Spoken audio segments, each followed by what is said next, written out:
Okay, testing. We will be starting Education Committee in 30 seconds, so please be seated.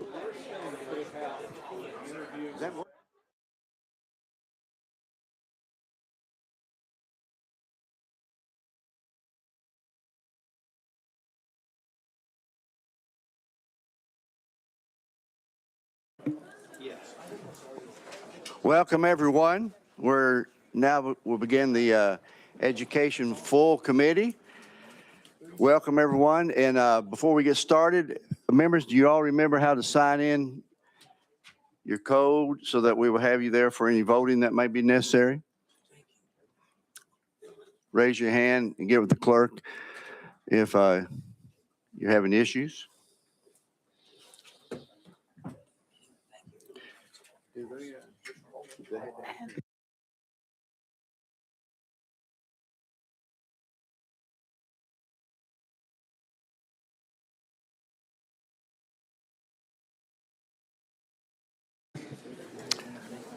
Okay, members, we're now ready to take our roll.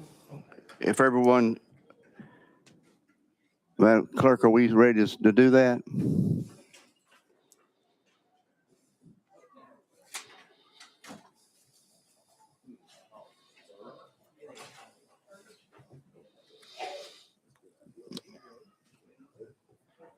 Anyone need more time? See everybody here. Okay, Madam Clerk, take the roll. Mr. Chairman, you have 17 members present. Mr. Chairman, you have a quorum. Thank you very much. Thank you, and welcome back, everyone, to our first meeting of the year for an Education Committee, full committee. And we have a great group of audience here today. We have some good presentations that we'll get to in a minute. But before I do that, does anyone on the committee have any recognition or announcement you would like to make? Let us know. We'll recognize you. Okay, I do have one. I want to recognize today Tennesseans for Quality Education having their Rock the Hill Day, and that's where many of our guests are. Welcome. Families with young children from across Tennessee have come for a day of celebrating early childhood, and they are sharing messages with policymakers about how they can make a difference by investing in the early childhood care and education. Legislators are also invited to join in their fun celebrations and read to the children at their event at the Museums Hall of Fame from Cordell Hall at 1:45 today. So if you have any opening in your schedule and you'd like to do that, just right across the street in the Museums Hall of Fame. So welcome. Glad y'all are here.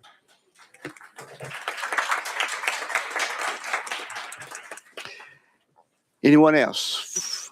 Okay, if not, members, before we get into our presentations, we do have two pieces of legislation to talk about. The first one is House Bill 224 by Chairman Haston.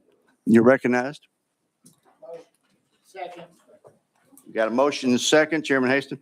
Request to roll this 1 week. Okay, without objection, we're going to roll House Bill 224 1 week. We have one other bill, and this is for those in the audience. This is the beginning of the year, so we're still now trying to pull all the bills together. Item number 2, House Bill 902. Got a motion second by Representative Jones. You're recognized. Yes, I request to move this 2 weeks. Without objection, House Bill 902 is rolled for 2 weeks. Thank you. Look forward to getting to those bills.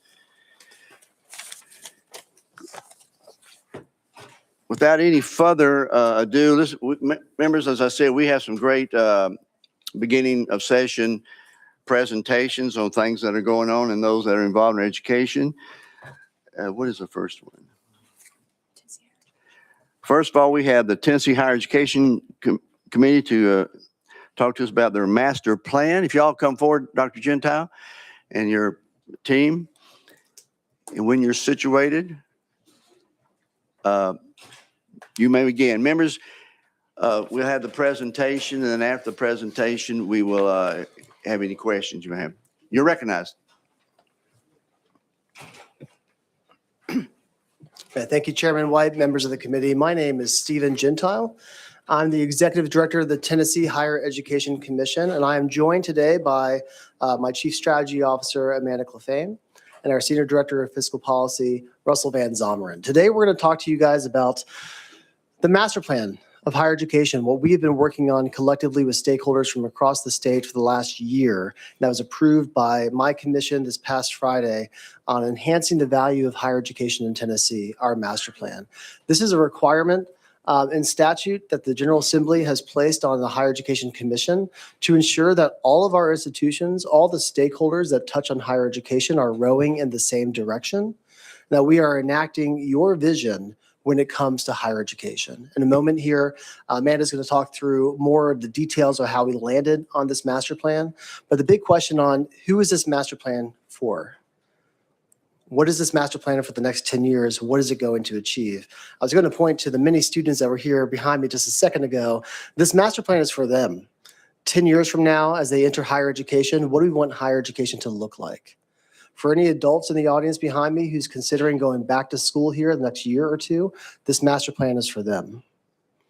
For you as legislators, as you look at a new capital project, an outlay project, or an academic program that might be coming down the pike at our institutions, this master plan is for you, as we require our institutions to align their vision and their mission on their campuses and where they're going with facilities, where they're going with academic programs to this master plan. So every 10 years, we produce this master plan, but it's a big process to get it here so that we can best inform policy direction in Tennessee where we're going next.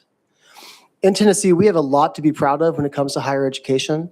Over the last 15 years, on-time completion at our institutions have doubled following the implementation of the outcomes-based funding formula. We have the top one, sometimes top two, but in the top two financial aid opportunities in the state for Tennessee compared to all states across Tennessee. You're thinking about Tennessee Promise, Tennessee Reconnect, Hope Scholarship, you name it, we are leading the country when it comes to financial aid and to access, allowing our students to graduate with some of the lowest debt that you can across this country. But we have a lot of opportunities for reform and to be better. Oftentimes, you've heard me talk about this before, the declining confidence in higher education that's been measured nationally. We see that here in Tennessee. Yet at the same time, we know that 85% of our jobs will require some sort of response to the AI revolution coming our way. And what we need with that are technical skills and durable skills that higher education provides. By 2031, it's projected that 61% of Tennesseans will need some post-secondary credential of some sort. We're at 49% right now. Bottom line, Tennessee higher education has a lot to be proud of, but we have a lot to move to make sure that our students are attaining a credential on time, quickly, lower affordability, and also, most importantly, that it's aligned with the skill set that helps make their lifelong success guaranteed. A primary vision that's come out of this master plan, the primary vision, is to ensure that every Tennessean can earn a credential that leads to that lifelong success, but also a stronger Tennessee. Oftentimes, we talk about the need for Tennesseans to have credentials that apply in the workforce. That's important. But also what's come about in this past year was a recognition on how important our universities, our institutions, our community colleges, and TCATs are in producing the knowledge economy of the future. Whether it's training and credit or non-credit activities like the community colleges and TCATs do a lot, or it's research and development that our universities are spending their efforts to improve the success of Tennessee going forward, our master plan recognizes that we need to lean in on those components. Our master plan sits on three cornerstones: alignment, achievability, and agility. I'm going to ask Amanda Clefane, again, our Chief Strategy Officer, who led the development of this master plan, to talk through how we got to this plan and to talk through what is in this plan. Amanda? Thanks, Stephen. Good afternoon, Chairman White, members of the committee. I'm really excited to be here with you all to talk about the 2025-2035 Strategic Higher Education Master Plan for Tennessee. This plan was created over this past year with significant stakeholder input. We included members of this body, public and private institutions, state agency partners like our Department of Labor and Education, and education organizations. We consulted with students, employers, and staff at our campuses.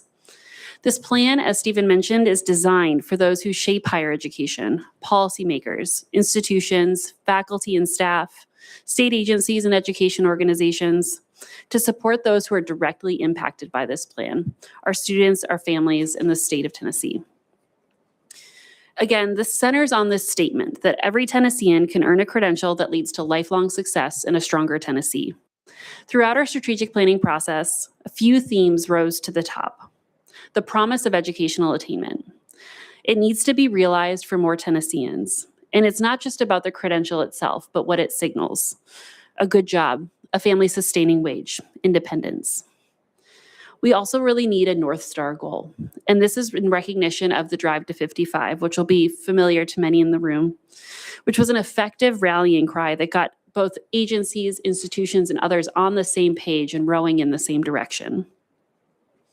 As Stephen mentioned, the advancement of artificial intelligence and the constant change that we are facing as a society really requires higher education to be agile, to adapt and evolve. The proliferation of certificates, certifications, and other short-term training requires that higher education contemplate how credit and experience come together in the culmination of an individual's learning. And finally, collaboration is key. Tennessee is very fortunate to have a robust network of colleges and institutions across the state, as well as a variety of stakeholder groups promoting not only educational access, but attainment. But we can and we need to work better together. As Stephen mentioned, this master plan is coordinated or organized around 3 cornerstones, ensuring that Tennessee has a higher education system that is aligned, achievable, and agile. In the plan itself, these 3 cornerstones are supported by objectives and strategies to help higher education as a whole ecosystem move forward over this next decade. So first, I'd like to talk a little bit about our alignment cornerstone. A more aligned Tennessee higher education system is one that is efficient and effective, continuous, and meaningful. This cornerstone recognizes the continuum that connects the high school students and employers in your community to the local higher education institutions in your communities. We need seamlessness for the individual's transition between K-12 and higher education and work. This cornerstone recognizes this expanding perspective of higher education and the need to relate what is happening in the classroom to real-world skills and jobs. These objectives include a series of strategies like identifying a credential registry, connecting high-quality experiential learning in the classroom to student experience. Our second cornerstone is achievable. A more achievable Tennessee higher education system is one that is accessible, affordable, and supported. As was said before, there's a lot to be proud of in Tennessee. We have a robust network and strong investments in higher education that have allowed us to be one of the first states to introduce a free community college initiative and also become more accessible and affordable, though opportunities remain.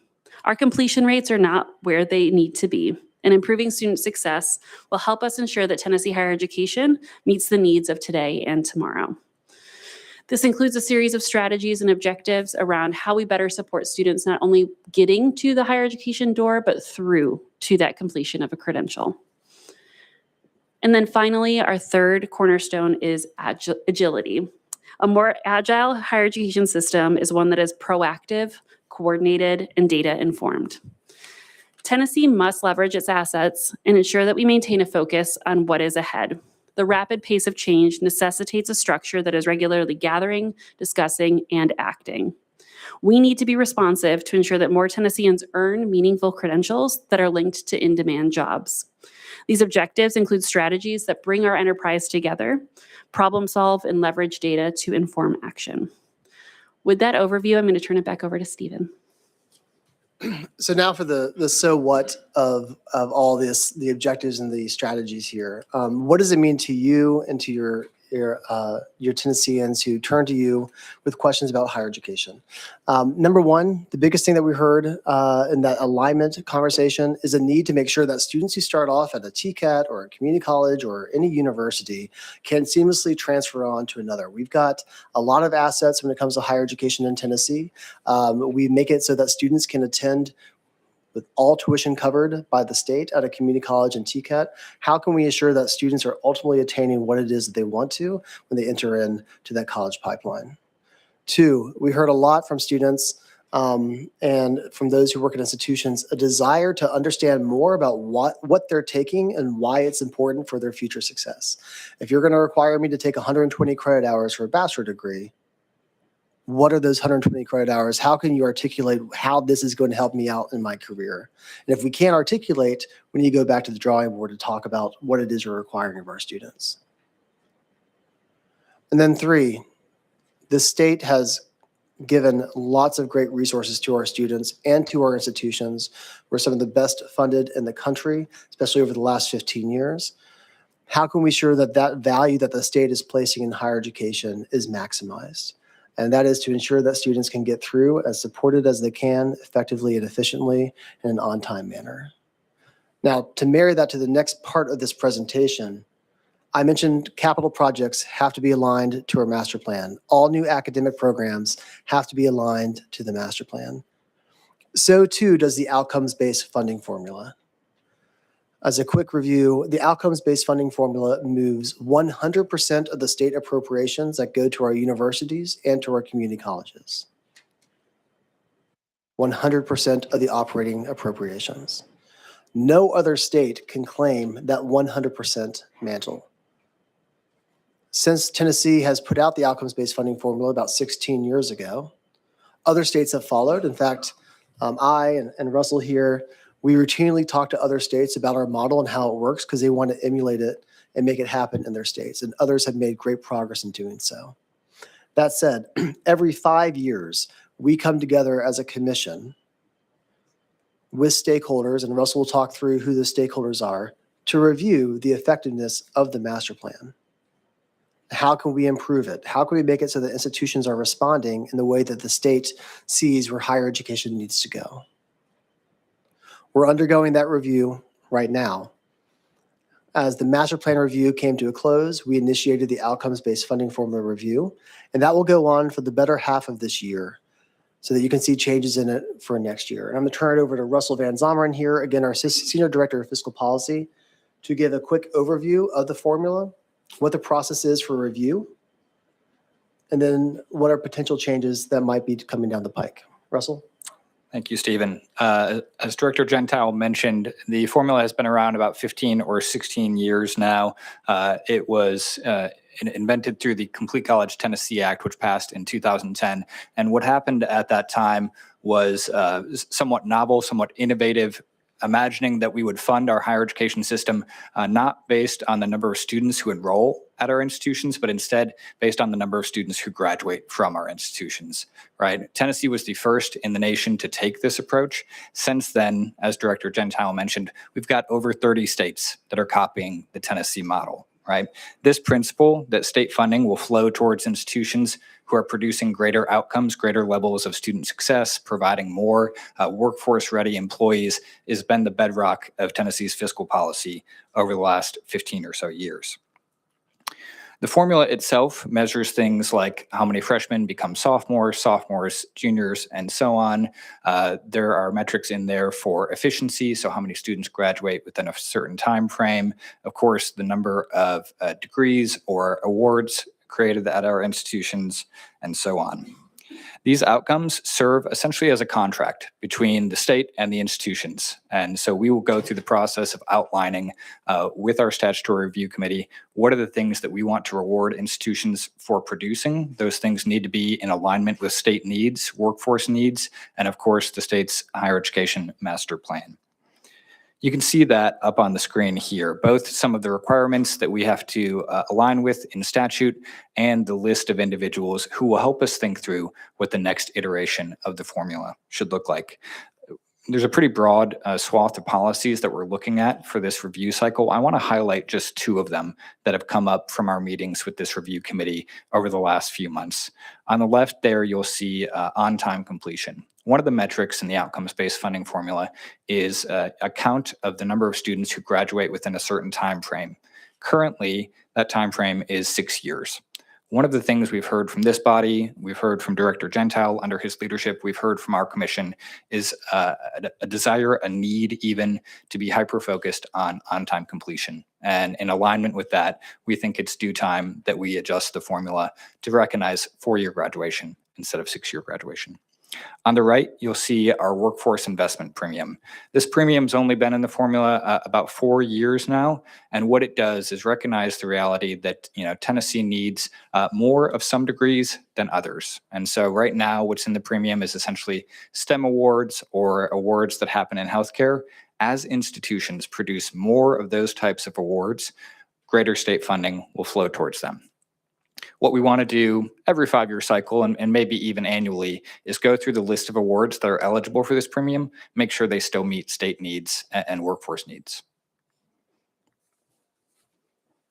There will be many other discussions for change over the next 6 months. We have a committee. We just met with the committee about a week ago, and the committee will reconvene.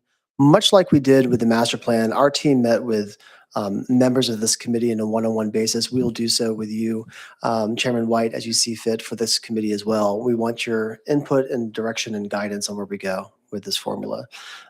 Chairman, that concludes our presentation. Thank you so very much, and I do very much appreciate the presentation. And I do have a question, but I'm going to go for Chairman Cepicky. No, mine is more a general. And I think this is true of every member of this committee, is that when we're out of session, we go around to all the states and we see what all they're doing and everything. And everybody's got some great ideas. We got master plan this and great idea there. It's just in government, you got the bureaucracy, which prevents the implementation. So could you speak to a little bit about how we as a committee can support THEC? Because this is a good move. But I know there's challenges, and I would recommend we look at it annually, not wait for 5 years. But I understand what you're saying. So any challenges that we can help you all overcome so the implementation does work? It's not just a master plan on paper? Yeah, thank you, sir, for that question, Chairman. With regards to the formula, I did mention every 5 years. We actually do look at it every year, but for big substantial changes, we want to make sure there's some consistency in the formula, so we make that for every 5 years. But sir, to answer your question about how you can help us with, say, bureaucracy, this body did so this past year. Last session, we had a bill come through that greatly looked at the bureaucratic requirements that THEC has on institutions. And we requested through that legislation some changes that would make us more nimble to help our institutions, first and foremost, approve academic programs in a faster pace. It had taken sometimes upwards of 9 months, 10 months to get a program from conception at an institution through their board, through our board for approval. With legislation passed this past year, you've made us more nimble so that we can act and react quicker for our institutions to come to market faster. There have been opportunities in the past to streamline how we adjust the cost of education when it comes to tuition or capital. That was buttoned up last year in a bill. The next presentation that I'm going to speak to is about supporting our students in a collaborative with Tennessee Board of Regents. And I'll go more into detail about what that support could look like, but getting to the objective about supporting our students, supporting our institutions, the sustained investment that this body has put into higher education over the last 15 years. It is my hope and request humbly that continues going forward. That allows our institutions to implement strategies to get students to and through college in a faster way. And you'll hear more about that in the next presentation. Thank you very much. And one thing I failed to do after we finished the bills a while ago, we are out of session. We got to put that on the record. Chairman Cepicky. Thank you, Mr. Chairman. And I do agree with you. I think one of your key words was agile. And I don't know how agile 5 years is with the ever-changing technology environment that we live in right now. Jobs that were here today may be gone in 3 years. And I think we're going to have to be a little bit more agile than every 5 years. And so I agree with Chairman White. I think a yearly reevaluation of this process is warranted. Can you explain do you have any numbers on our four-year institutions on is our in-state enrollment climbing or declining, and our out-of-state enrollment, is it increasing or declining? Okay, sir. We can follow up with the actual numbers after this, but to speak to it real quick, out-of-state enrollment has been increasing. At least I see at our flagship institution has been increasing over some time. Tennessee State University tends to have also high out-of-state enrollment that has gone down over the last couple of years, but we'll get you to where the actual data is. The projection in the long term, you've heard a lot about other states having from the recession era, the Great Recession era, a population dip where fewer high school seniors will be graduating from high schools. Tennessee is actually projected to buck that trend and to have an increase in high school seniors that are going to college. We're number one in the country. That's been mirroring what we've been seeing over the last few years with in-state students going on to college. But we'll follow up with more detailed questions, detailed numbers afterwards. Follow up. Thank you, Mr. Chairman. Can you talk a little bit on the outcomes-based funding formula? I'm assuming you're keeping in there that the better performances our institutions do, the better funding they'll receive. With that being said, I'm glad that's in there. How is THEC partnering with the business community, economic development? Because you can't have a master plan for the whole state of Tennessee, because what Upper East Tennessee may need, Southwest Tennessee may be different. Middle Tennessee can be broken up into different regions and different sectors. How are you going to have a master plan that reflects the economic needs and bases across the state of Tennessee in a regional, even down to a sectional basis? Yes, sir. Thank you for that question. I think the key with this master plan is to be nimble enough so that it doesn't drill down to the regional needs. However, the actions that we take guided by this master plan force us to. I was meeting with Chancellor Tidings just last week, and we're talking about the workforce investment premium and the outcomes funding formula, recognizing the needs that the state's strategic needs for jobs may be very different at the regional level. So how do we bake that in to either the formula or how we approve academic programs across the state and seed academic programs in the future? But to your direct question, the writing of this master plan is what took this past year. We did bring in stakeholders from the business community, chambers, Tennessee Business Roundtable, and others have been a part of this process. My goal this year is to visit as many chambers as possible across the state to talk about this and to also learn from them what their needs are and how we in higher education can respond to it. So the getting local is in our actions that we're going to take over the next year and the coming years throughout. Thank you. Representative Glenn. Thank you, Mr. Chairman, and thank you all for being here. Unfortunately, the chairman and the vice chairman stole both of my questions. So I'll just ask the one that I thought of while they were talking.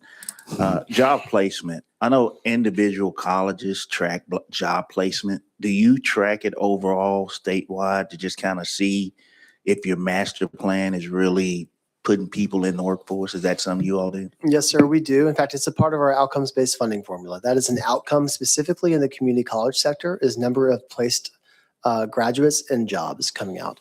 We track it for the whole state to begin with, but some changes in the data that we're working with our colleagues in the Department of Labor and Workforce Development, changes on the horizon when it comes to the data will help us see not just if they have a job coming out, but they have potentially a job in the field that they worked in, that they studied in. Right now, we can't do that. On the horizon, we're hoping to. We're also going into a data partnership that allows us to see, will our students cross state lines, and are they getting jobs in industries across state lines? That's something that we're blind to right now, but we're hoping to have more data on that in the next few months on that.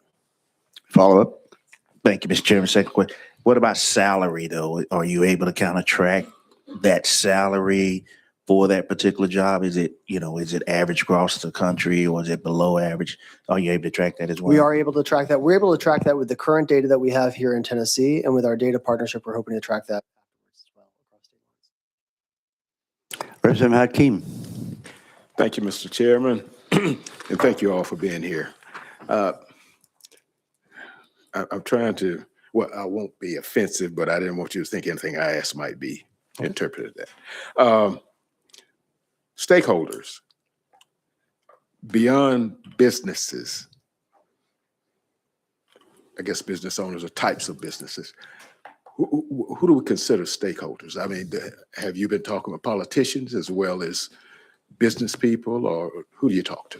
Thank you, sir. Every one of this committee, the education committees and the finance committees, the administration, that committee that, if I can go back real quick, this committee that we talked about reviewing the formula committee, it's also the exact same statutory committee that reviewed the master plan.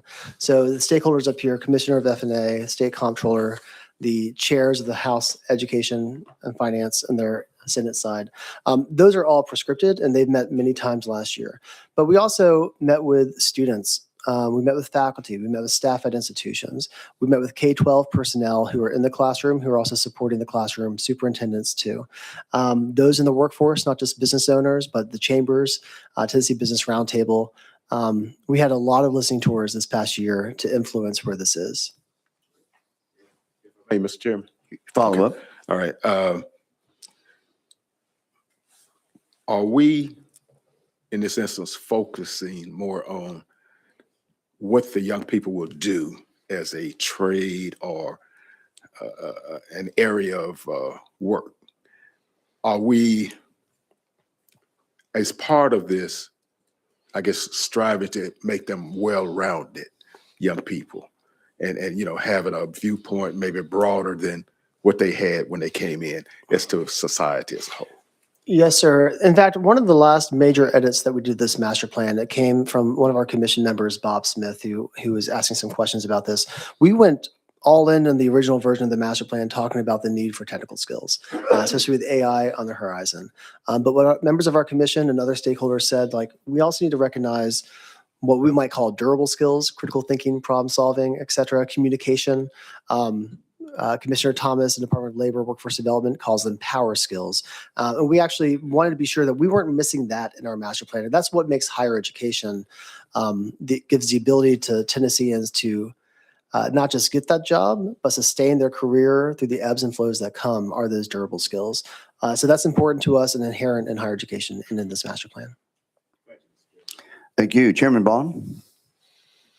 Thank you, Chairman White. We've been talking about our outcomes-based funding formula, and I wanted to ask you to give us a history of the funding for that formula. Has it always been fully funded, and do you project it to be fully funded for the upcoming fiscal year? Yes, sir. It depends on how you define fully funded. If fully funded is the request that we put forward in the outcomes growth, I'd say the majority of the last 15 years, it has been fully funded. Not every year, however. This year, we're requesting about $75 million before salary is thrown in to recognize the growth in outcomes. Don't know if it'll be funded this year. I know the revenue picture and what the projections are as well. So it's not fully funded every single year. In years that we do fully funded, the institutions are able to keep tuition low or lower, which is helpful. That said, another way of looking at fully funding is no matter how much money is pushed through the model, every bit of it is determined by performance. So even if we had a no new money situation, no new recurring dollars, it was a flat budget year, institutions themselves would win or lose money based on their performance in that year. So in that sense, every year it is fully utilized. Whether our request is fully funded, not every year, but many years it has been. Follow up. Thank you. And lastly, I just want to make a comment. I know that we've heard a lot about the enrollment dip that's coming nationally and how Tennessee may buck that trend. But Tennessee's own trend is based on its high school enrollment, but those students may not necessarily enroll at Tennessee universities. We may find that over the next year or two, it's easier to get into Harvard and Cal Berkeley and Wake Forest and every other school outside of the state. And when they discover Tennessee's trends, they're going to be recruiting more here. That's right. And so we may have a different trend with our high school students, but we may still see a little bit of a dip if those high school students have more opportunities in other states.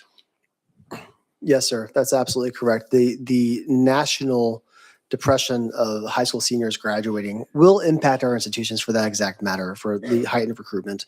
On the other side of the coin, we have about 700,000 Tennesseans who've got some credit and no credential.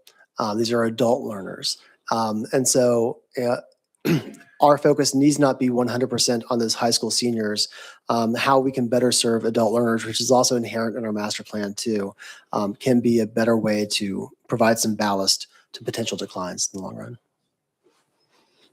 Excellent question from our economics professor. Thank you. Appreciate that very much. Let's go to Chairman Raper. Thank you, Mr. Chair, and thank you, committee, for coming for the presentation. Earlier, I heard you mention alignment, and I wanted to give you a problem that I see about alignment and just see if we can come up with some things to possibly solve that problem. We have junior college students that are enrolling in junior colleges, and with the assistance of counselors and guidance people, they get them in a course selection that matches up to whatever they're wanting to do.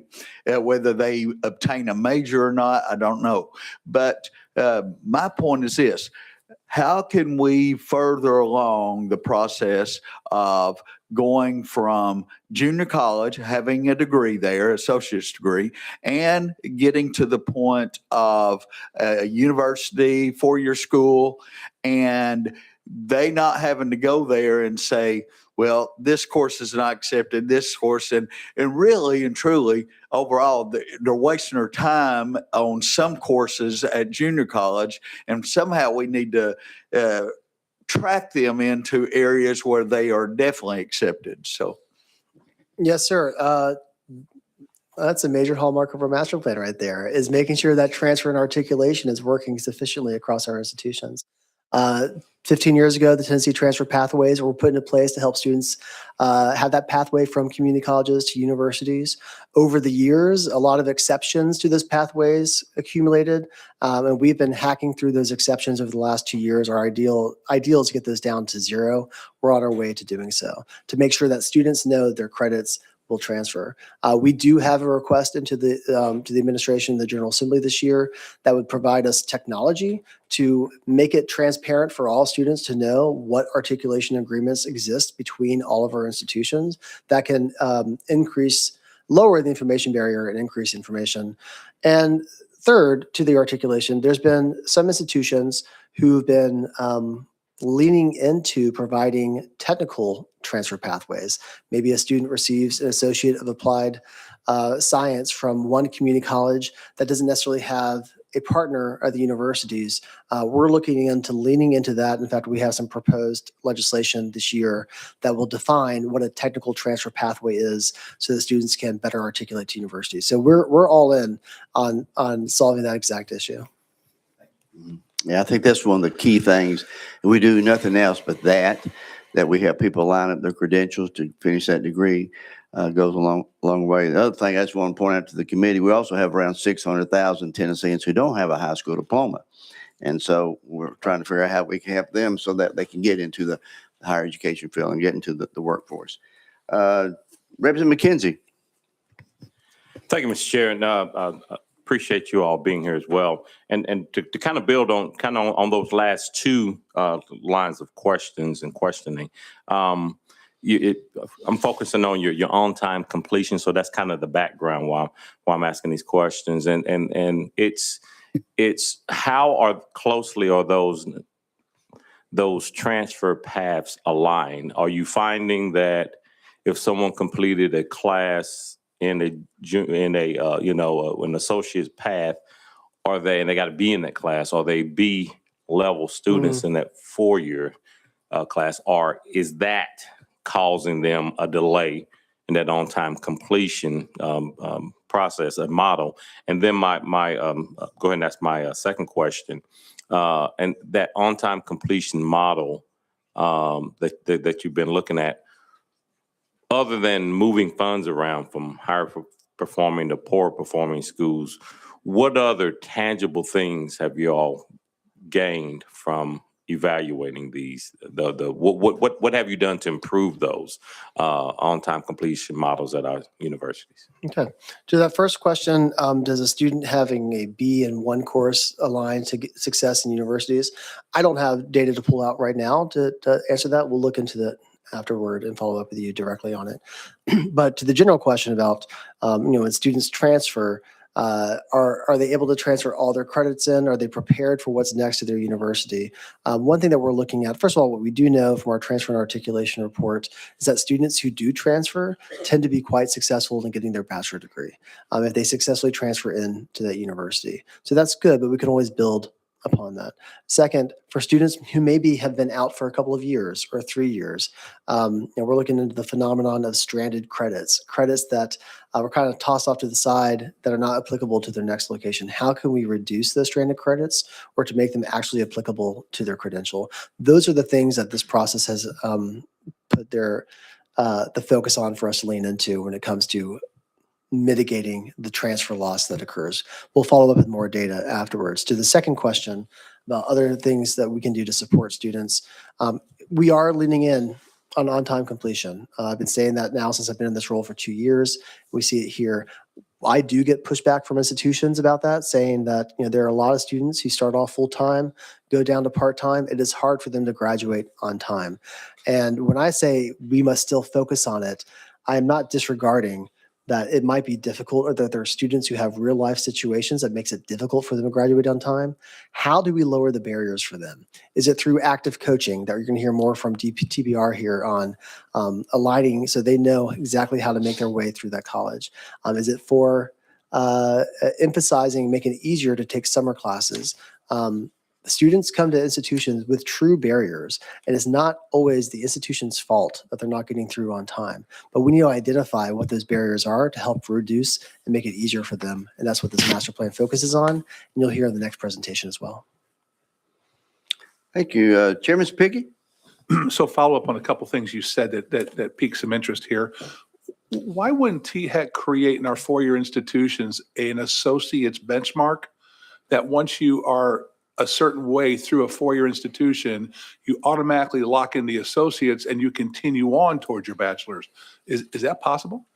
We have a couple ways of going about that. First of all, the formula does recognize students who make it to that 60 credit hour benchmark. So they may not be given an associate degree, but that is considered success in our outcomes funding formula. So in that way, we do address it. For students who transfer in from a community college, maybe they transferred in without having an associate degree to begin with, but they transferred in from a community college. Once they get enough credits that would have given them an associate degree at that community college, we have what's called reverse associate degree articulation. Those students are able to opt in to receiving an associate degree if they started off at a community college. We do not have in place, however, we've talked about it, we've considered it. It's not right now a strategy of having associate degrees at universities just from the get-go. That seems more the provenance of community colleges at this time. And then I'll follow up on what Chairman Baum talked about with competing nationally for students now. I've seen the numbers that our out-of-state enrollment is climbing across the state of Tennessee. So, and I'll be happy to give you examples, but I'd rather not, but I'll give you them if you need them. One of the things I see a problem we have is more of our students are choosing online learning. Okay. I have spoken to people and then they have showed me that the cost of learning online in the state of Tennessee is more expensive than in person.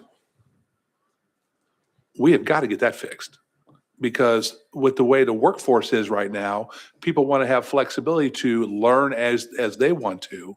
Therefore, the online courses come into play, but also opening up the state of Tennessee to more out-of-state people. Online learning is going to become a big potential there. So, how do you look at that with online learning costing more money than in person? On the face of it, does sound odd to have not just tuition and fees, but then an online access fee on top of it. That does lead to it costing more money. At the bedrock of that question, though, and we have talked to presidents about this in the past, is to get it so that those costs are lower or at the very least even, we need to invest more, and by invest I mean institutions scaling their online opportunities to bring down that per unit cost. That's my understanding of it. However, that's something that I do want to look more into to provide better guidance to you on what that policy direction could look like. Thank you. Thank you, members. And watching our time too, I'd also like to bring in the continuing this discussion, TBR, Chancellor Tidings. If you or any of your team can come up and join us. please do so. You can sit at this other table over here. T-Heck, you're still a part of this presentation, I believe, Dr. Gentile. The Tennessee Achieves, got someone from Tennessee Achieves coming up. And the Ayers Foundation, is anybody, Ayers? Okay, so everybody that's want to comment, Chancellor Tynes, go ahead and balance it out here. Okay, let's, members, this is the Career Start Here handout that you have or printout, Career Start Here. Who should I start with, Chancellor Tidings or Dr. Gentile? You're recognized. I apologize. You have to hear more from me. Again, Chairman, thank you so much, members of the committee. My name is Stephen Gentile, the Executive Director of the Tennessee Higher Education Commission. We are now pivoting to presenting on something that I alluded to several times, which is an initiative called Career Starts Here, TN. Before I get further into that, I do want to recognize that we have Chancellor Flora Tidings here of the Tennessee Board of Regents. We have Graham Thomas over there at the far left from Tennessee Achieves. He's the Chief Community and Government Affairs Officer from Tennessee Achieves. And then Shannon Hayes, the Chief Prosperity Officer at the Ayers Foundation. Ayers Foundation, Tennessee Achieves, I know you've heard, you know them quite well. They are our partners to our institutions when it comes to Tennessee Promise and implementing great advising and counseling across the state. About a year ago, I was up here for a different presentation, and I do not remember the content of that presentation, but one thing that stood out to me from that presentation was Chairman Sapicki. Afterwards, you said, I keep hearing about pilot programs that are going on. When are we going to move past pilots and talk about actually implementing programs for the long haul? This initiative right here that we're about to talk to gets at just that. Shortly thereafter, one of my commission members, Mike Ragsdale, he asked if he could hear from a number of entities at our commission meeting back last February about 6 student success programs that are proving to be of value, to be strong, to showing success. Those pilot programs that we keep hearing about, let's just talk about it. Are they effective or not? At that commission meeting, you heard from T-HEC, we heard from T-HEC, TBR, Tennessee Achieves, and the Ayers about a number of initiatives. The commission then asked us, okay, sounds like you got a lot of stuff going on there. Come back with a proposal for a budget request. We want to be able to support that. And that's what we have here today. Career Starts Here, TN, is an initiative designed to enhance student success and strengthen Tennessee's workforce by implementing innovative strategies at our community and technical colleges. It is led by this partnership that you see up here today, TBR, T-HEC, Achieves, and the Ayers Foundation. And what it is a request for recurring investment to expand 4 high-impact strategies that boost student success at our TCATs and community colleges. Each initiative was piloted by non-recurring state appropriation or grant funds and has undergone rigorous study to reveal its effectiveness and proven results. The 4 proposed strategies, and then each of us will go into more details on them, are to expand career and exploration and college access efforts statewide. So we'll reach more high school students and the adult learners I mentioned a minute ago to make sure that they know how to adequately access and attain a college credential. 2, provide every academically underprepared student with a dedicated coach. It's about a $5 million request. This is to scale the Tennessee Coaching Project, a proven model that was rigorously tested and led to significantly improved persistence and course success rates for students who need the most support. Chancellor Tidings will speak to that here in a second. 3, for $7.5 million, help low-income students stay in college and complete credentials.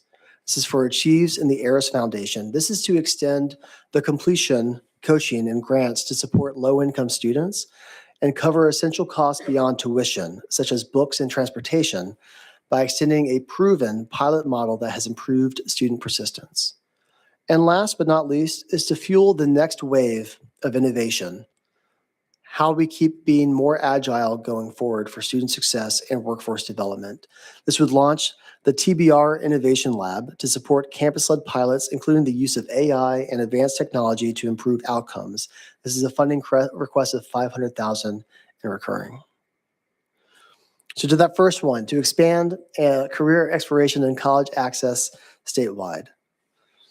In Tennessee, we are grateful to have two pilot programs that have proven to be very successful, Advise TN and Navigate Reconnect. Advise TN is for underserved high schools to put a dedicated college counselor in that high school. We're talking about high schools that are serving distressed or at-risk county high schools.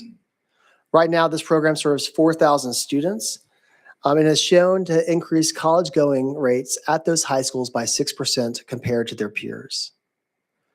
Second is Navigate Reconnect. Navigate Reconnect does the same thing, but for adult learners. I mentioned earlier, 700,000 adult learners who've got some credential but no degree.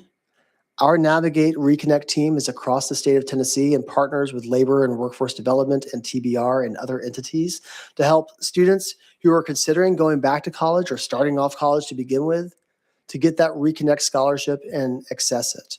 What we have learned is that students who engage, adult students who engage with a Navigate Reconnector are 11% more likely to complete a credential. Advise TN and Navigate are funded by non-recurring and a little bit of recurring funding and set on reserves. If they are not funded to show their effectiveness as they have been in the past, we do have to limit that program going forward. $3 million that we are requesting for this as part of this overall initiative would double the number of students served in both populations, allowing us to serve more adult learners across the state, but also more importantly to serve those underserved high schools who do not have a dedicated college counselor. Second, I'd like to hand it over to Chancellor Tidings to talk about the college coaching. And good morning. Thank you for giving us time to talk to you today about the pilots that we've had going on for over 4 years now with the Tennessee Board of Regents. As many of you are aware, 70% of the students that enter one of our colleges are academically underprepared. 70%. So right off the bat, we have a challenge when students walk in the door. What we did 4 years ago is that we started with providing coaches for our students, academic coaches for each of our students in a pilot program. We were very successful in being able to raise $13 million in grants to run these programs. The great part about what we discovered is that 80% of the students that were involved in one of our programs continued on to be successful. They persisted at 80%. That's an extreme level. As you know, at community and technical, at community colleges, the persistent rate is not 80%. It normally runs around 40%. So to have a group that we now know is successful because of this pilot that we put in made a huge difference. We also know that the gateway courses that they have to take in order to go on to a 4-year degree, we now are showing a success rate of 50%. So they are prepared. I'd also like to point back to one question that you asked earlier of Dr. Gentile, and that was the success rate of students once they leave us with an associate degree. They are 90% successful when they go on to a university level. So we know that if they can start with us, if they can get this academic counseling that these underprepared academic achievers receive with us, they're going to be successful when they enter either the workforce or they go on. I also would like to go back to the placement rate. For this past year, we placed our students at 85%. So 85% of the students that graduated from a technical or community college had a job waiting on them the day that they left. Also, just to hit real quickly, our licensure pass rate, which I am always so proud to tell you, was at 95% this year. For any state or national exam that was required, our students graduated at a 95%. This work was not done in isolation. It was done with our partners from THEC, from Tennessee Achieves, and the AIRS Foundation. All of us working in unison to make sure that we wrapped our arms around these students and we helped them in being successful. So now I'd like to turn it over to our two incredible private partners that have helped us with this work. Well, Chairman and Committee, thank you for this opportunity to be here today, and thank you to our partners up here with us. I'm Graham with Tennessee Achieves, and just a quick reminder about who Tennessee Achieves and the AIRS Foundation are. We are the partnering organization to the Tennessee Promise. Between our two organizations, we work with nearly every high school senior in the state of Tennessee as they are transitioning from high school to college. At Tennessee Achieves specifically, We work with 93% of our high school seniors and 87% of our community college graduates. 54% of our students come from an economically disadvantaged background.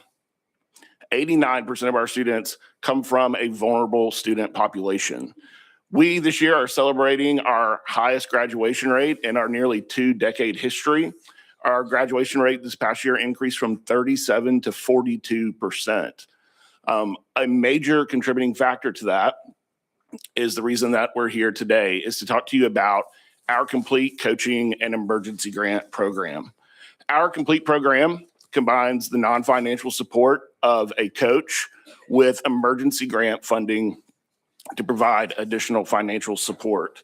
Since the inception of this program in 2018, more than 26,000 students have gone through this program. I'm going to start talking about the coaching part of the program. All of our currently statewide Pell Grant recipients are paired with a full-time coach on our staff, a recent college graduate, many of whom were Tennessee Promise students just a few years ago. They really serve as an accountability partner. They are learning where students are working, what their majors are. Chairman Raper, to your question earlier, they're learning if students are planning to enter the workforce or transfer, and they're providing coaching and advice and skills to help meet them wherever it is that they are. They're also working on skill development like time management and career readiness. They serve as a resource to find additional resources both on the college campus and in their communities. And then finally, they are the access point to the emergency grant funding. So the complete grants are typically smaller micro grants, typically about $125 per grant is the average cost, up to $1,000 a semester, where students can get help paying for the things that Tennessee Promise doesn't cover. The two largest costs by far are groceries and transportation, but we're also helping pay for computers, textbooks, tools at a TCAT, rent, utilities, whatever financial obstacle is preventing them from being successful. In total, since 2018, we have dispersed more than 62,000 grants and $7.9 million directly to low-income students in this program. Just this academic year alone, a little over 10,000 grants at $1.9 million. This is a 5-year pilot that was funded by Governor Lee and supported by the General Assembly, and this will be our last year. The graduation rates for students in this program have risen all the way to 41% versus students that are not in this program at 11%. The one expansion to this program that is in this would allow us to coach every single student and provide grants for our low-income students. This is something we do in Knoxville, and the graduation rate has risen all the way to 49%. So if we can continue funding for this important pilot program, we think we can replicate those results statewide. Whereas if we are not able to continue funding this program, probably slip to pre-complete graduation rates around 28%. So if you're going to continue to take, if we're going to continue to take money out of our lottery system for Tennessee Promise, and then 11% compared to 40%, this is a wise investment is what I hear you saying, right? Yes, sir. And what we learned with Tennessee Promise prior to the complete program is we moved the graduation rate from that 10% or so into the high 20s. But this continues to move it currently at 41%. We think we'll get it close to 50. Thank you. Yes, sir. Ayers? Thank you. Thank you, Mr. Chairman. I'm Shannon Haynes. I'm the Chief Prosperity Officer for the Ayers Foundation Trust. I'm sitting in today for Sean Kimball, who is not able to be with us due to a death in his family. And while I'll yield to my colleagues for any questions that you may have, but we wanted to make sure that y'all heard from us that the state support for college coaching and completion grants has become an important piece in ensuring the rural students that we serve actually complete their credentials and are fully prepared to meet the state's workforce needs. We're grateful for and we encourage your continued support. Our CEO, Burton Williams, is out of state today, but he also sends his appreciation to the General Assembly for the support of our students.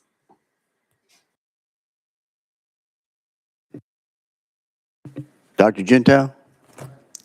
There we go. There you go. I'd like to turn it over to Chancellor Tidings to conclude this presentation. Also included in this proposal is $500,000 for us to continue the innovation work that we are doing at our community colleges. We began the process with a competitive grant to community colleges for scaling up this work, but what we also know is that we need to be able to help them look at AI options. How do we work with the AI processes that are being put in place in academic fields to help use that information, not to supplant people, but to help guide the individuals so that we're making sure we're getting students into the right pathways so that they're not taking any courses that are not going to be useful as they continue into their career or continue into their 4-year option degree. So we want to continue to do that. We want to be able to continue to seed that innovation work at our colleges and make sure that the research is ongoing in this field. Thank you. We have a couple members who want to ask questions. I want to make sure, I want to point out, when you said something, I looked over at Chairman Sapicki. The figure is still 70% are coming to any form of higher education not prepared. Yes, sir. Now, remember, that's everybody that enters that door. That's not just students coming directly out of high school, but that is everybody that walks into our door. They are still coming in at 70% academically underprepared. Okay, but I just wanted to make the point that when we talk about looking at our K through 12, which we have a lot of issues, funding tutoring, third grade retention, this is why we're doing all this. We've got to, my opinion, do a better job in K through 12 so that when they get to any form of higher education, we don't have this remediation. Let's see, we got Representative Glenn. Thank you, Mr. Chairman. And once again, y'all stole my question. I was going to ask about the 70%, but I think the chairman already asked. So I'll go to the next question. You mentioned that 37% without the funding was of low income. You now are up to 42% of low income graduating. Is that correct? We were prior to the complete program, we were more at about 28% for this population. The 37 to 42 is our entire Tennessee Achieves population. So what is 41% for the students that are in this program. So we've moved that graduation rate significantly. Okay. And so that investment would help to continue the rise of lower income students graduating and possibly moving out of poverty and all those with that education. Yes, sir. Okay. Representative Hakeem. Thank you, Mr. Chairman. And once again, we want to thank you all, as we did others, for bringing this information to us. I guess the interest and maybe concern I have is that are there a number of young people out there who are capable of improving their life and have no knowledge of what's out there as an offer to assist them? And there are some students who, I don't know if the term should be afraid because of what they feel they don't know. So I guess what kind of outreach, if at all, we have for young people to become involved? I'll start off real quick. I mean, that's at the heart of that first initiative.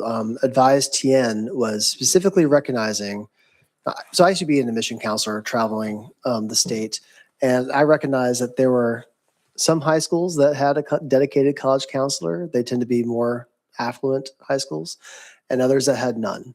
And that second category is the predominant high schools. And the AIRS Foundation has done a lot to arrest that decline. Advise TN the same way, getting counselors in. There's a long way to go. However, we have a request here to sustain that some more, but most high schools do not have that dedicated professional. That said, the work that Achieves does, the AIRS Foundation do, our team does, TBR's team do during the Tennessee Promise process, we get that information out there. Every high school is touched by that in some way. Adult learners is a little different. Fewer students, adult learners know about Reconnect, Tennessee Reconnect, and what it offers for tuition-free education for adult learners. That campaign can use some more support. Navigate is one way of doing that. A dedicated marketing stream would be another one for that. Thank you, Mr. Chairman. Not that we would have to implement something like this, but what I've seen in the state of Georgia in regards to trades, you know how high school students, football players or whatever, they have a ceremony where they're, what school they going to and things of this nature. Is something like that something we can utilize or? We do. We actually have signing day at our TCATs where they will put a TCAT hat on and their parents will be there and they'll sign at the high school that they're attending. We'd love to have it a broader and bigger and everybody know, but we work really hard to try and get them to understand that it's an exciting opportunity that's available to them. Thank you. Representative Barrett. Thank you, Mr. Chairman. Chancellor Tidings, how are you? It's good to Thank see you. You mentioned earlier that 70%, I think, of the students that you are receiving are not academically prepared. Can you tell us what metrics that you're looking at to make that determination? And then could you maybe give the committee some advice on what we can focus on to try to help improve that number? Well, we look at reading, writing, and math. Those are the areas that we measure to see if they are academically prepared to be successful. Now, again, remember, for some adults that might take those placement tests that come in, they probably not picked up a math book in 20 years. So it's not that the skill sets aren't necessarily there, it's that they don't remember them.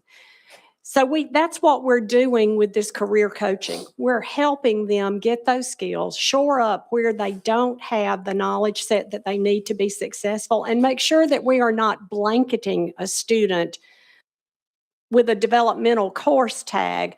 We're doing it student by student. So if you're a little bit low in math, we're not going to make you go take every math course that you ever had to take in high school. We're going to shore up where you are. And that's what these counselors allow us to do. I think that's also one of the reasons or the secret sauce behind the success rate that we're having with persistence. Nobody goes to college to be a developmental student. If you get told all of a sudden, well, you can't read, you can't do math, and you can't write, the first thing they're going to do is turn around and walk out the door. Our goal is to help them understand where they're deficient, and then we're going to help them get to the level that they need to be so they can be successful. So that's part of this project, is us laying out that groundwork to show them how they can be a successful student. Getting them in the door, that's the hardest part. Thank you. Before I go to Chairman Sampicky, who's the last one on the list, Chancellor Time, would you recognize your TBR staff that's here with us today so everyone will know? I would love to recognize my TBR staff. If they would please stand. I've got Executive Director Dr. Russ Deaton, Executive Director Dr. Kim McCormick, our Legislative Liaison and now over Marketing, John Williams, Amy Moreland, Dr. Amy Moreland, who is the most incredible statistician that you could ever meet in your entire life. So this is our entire TBR team that's here today. Okay, thank you so very much. And Ms. McCormick, we continue to hold you close in our prayers. We love you. Thank you for being here. Chairman Sampicky. Thank you. Thank you all for being here. It hurts when you say 70%. It really hurts. Hopefully before I leave here and we all leave here, you come in one day and you say it's just down to 30%. That would be incredible what our graduation rates would escalate to. And maybe those students that we're trying to help, we talk about all the time, maybe wouldn't need our help anymore because they'd be on grade level. I don't know how I made it through college without all these supports you're providing. It's amazing, right?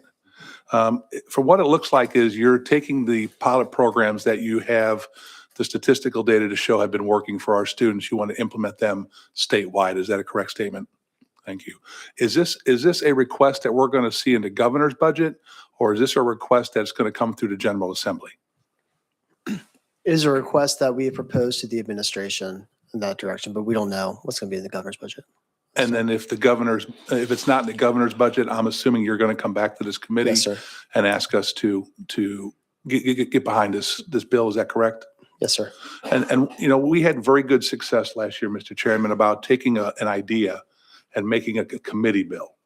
And maybe through all the chairmen we have here, that if this does come back through the General Assembly, maybe we could have Chairman White or one of the other chairmen carry this as a committee bill in education that we can all get behind and push this forward to all of our colleagues into finance to hopefully get this across the finish line. So maybe before I leave here, you can come in and say it's down to 30%. Thank you, Mr. Chairman. Right, which points out what amazing task this committee has to keep things moving forward. We've improved a lot in the last 15 years in Tennessee, but we still have a lot. We can't take our foot off the pedal. And so we need y'all to continually come before us and let us know. And as you know, something I'm involved with, NAEP, the Nation's Report Card is being administered January, February, March. It's starting out across. And I want Tennessee to someday be number one in our Nation's Report Card. And we can, but we got to keep moving forward. So thank y'all. Anyone else have a comment or question of our committee?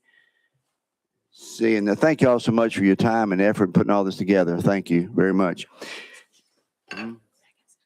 We are back in session. Anyone else have a comment?